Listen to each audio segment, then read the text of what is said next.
In the latest version of the explainer, the developers of Tacticus talked about players running out of things to do. Today we will explore where some of us might be having some of those problems.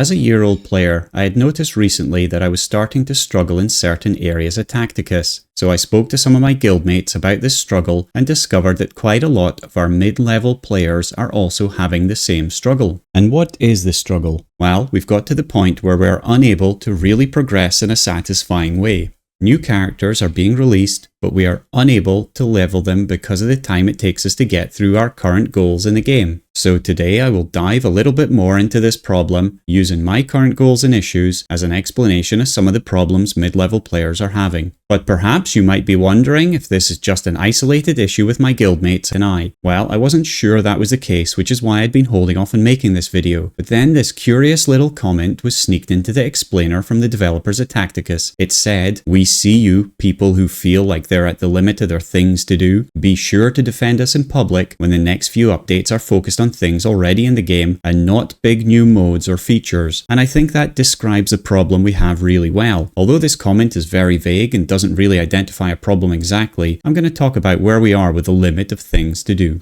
First, let's take a look at my current situation. In terms of the type of player I am, I complete everything I can every day, and I'm not a free-to-play player. I pay for the monthly Blackstone subscription and the monthly premium battle pass every month. I also dip in and out of various events as well. So I already have a lot of advantages over free-to-play players, and I honestly can't even begin to imagine how painful it must be for someone that's around about a year into the game and trying to be a free-to-play player. My team is very well developed. As anyone that knows me, you'll know that my main focus is having a wide team rather than a narrow team, as I love the legendary events. So that means I haven't been focused on getting 5 Diamond 3 characters, but instead I've been pushing to have as many characters as Diamond 1 that will help me complete legendary release events.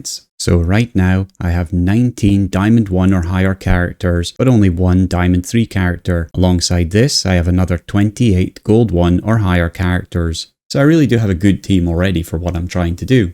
So what are the goals players around this level are trying to do, and which ones am I specifically trying to do? If you go back to my beginner's guide, I gave a complete breakdown of the goals for players, and the ones at the bottom under the specialized section are the ones we're talking about today. They were: build a tournament arena team, improve your legendary event characters, build a good guild raid team, and build a good defense or attack team for Guild Wars. Out of these, for the last 3 months, I have been doing the improve your legendary event character goal. Specifically, I've been trying to get a team that will allow me to bring Ragnar up to winged rarity through his event alone, which is why I've been leveling people to Diamond 1. Once I'm finished leveling up my teams for the Ragnar event, I'll skip the Vitruvius event, mostly as I don't really like him as a character, and then work hard for the Cairn event, as he is a super powerful character. That will mean more people to Diamond 1, as I definitely have some holes in my team for his legendary event. In between Ragnar and Cairn though, I do want to improve my Guild Raids team. I have been stalling that a bit while I worked on the legendary events, and that means moving 2 full teams to D3 level. So there's quite a few goals for me to work on. So what exactly is my problem with them?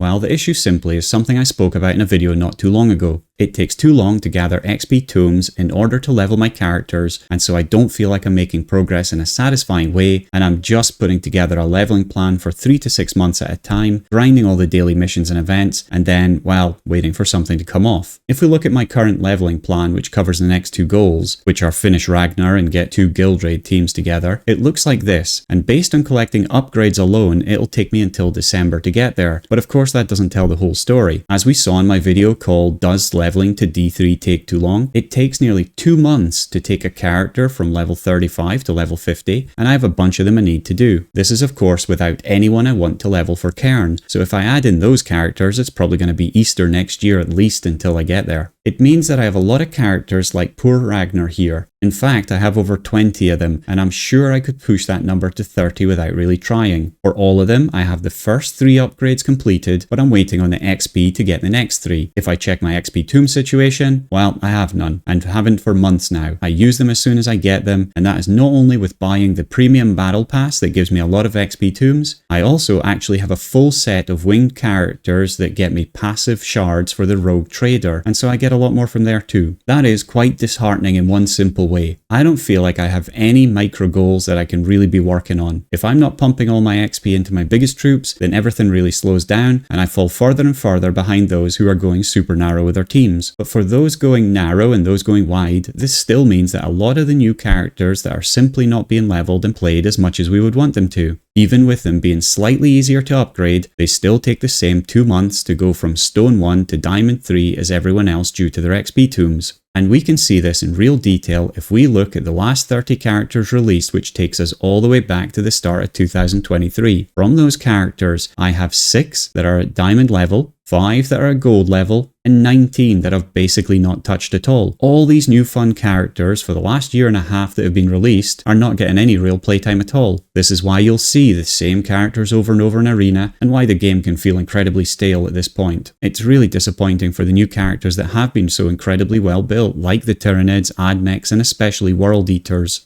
And this hasn't been the only goals with issues either. There was a change in the latest patch notes that has meant a lot of my teammates that were working on build a good guild raid team just lost their focus. This is because of the change for veteran guild war teams that sees it now use 2 epic and 3 rare lineups instead of the 1 legendary, 1 epic and 3 rare lineup that it was previously. What that means in practice is that their diamond characters will now be downgraded to gold level. My guild and I had all been working towards a really good level 3 team, and that meant having a solid set of 5 diamond characters. But now if we stick in level 3, we only need gold characters, and that's very disappointing for people that have been working really hard to build up their diamond character team. It basically took another goal away from them. Instead, we had to move up to level 4, but that means we're now facing guilds that are simply above our capabilities, with full diamond 3 teams everywhere. Of course, we could drop back down to level 3, but then it feels really bad because our diamond characters are being downgraded to gold characters, and there's just something that doesn't feel right about doing that.